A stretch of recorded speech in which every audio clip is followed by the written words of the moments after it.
Welcome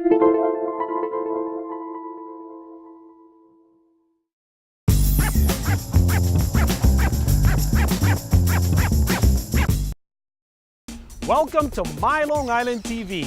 From Manhasset to Montauk, we have traveled our communities to bring you the following events.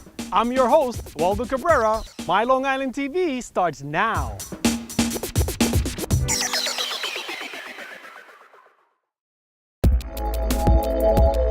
When you fill up a glass of water, do you ever wonder what goes on behind the scenes to keep that water safe? Well, we did. And the Suffolk County Water Authority allowed us into one of their labs to show how they monitor and maintain our most precious natural resource. We're at the Suffolk County Water Authority Laboratory in Hopwalk, where we test all of the water that we serve to 1.2 million residents of Suffolk County.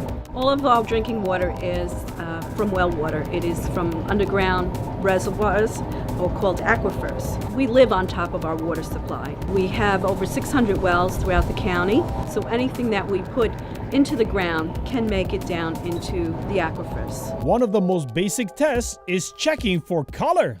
These are called Nestler tubes. In each tube, we put known amounts of color standard and compare it to the tubes and match it to the known standard. Color is mostly aesthetic, but very important because we begin the tasting process with our eyes.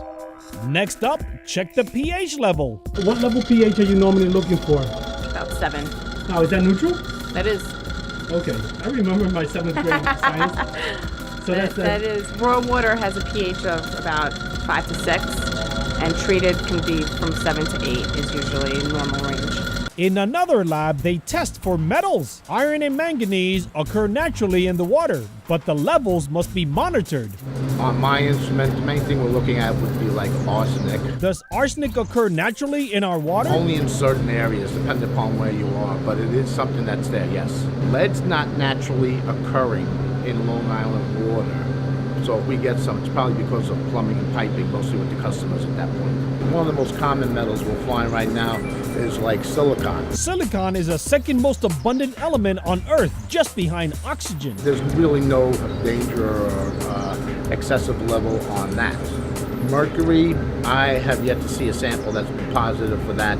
Nature provides some surprises, but it's humans that we must be wary of. We're looking for volatile organic compounds. These compounds are gasoline-type derivatives, MTBE, dry cleaning solvents, degreasers, compounds of that nature. How long do these chemicals take to seep into our groundwater? Certain levels, could be 100 feet, could be 200 feet, could be 300 feet. That could have occurred over maybe 20 years, 30 years, 40 years. Sometimes it's hard to gauge, but over time, eventually, if you dump it in the backyard, it eventually will get down to the groundwater.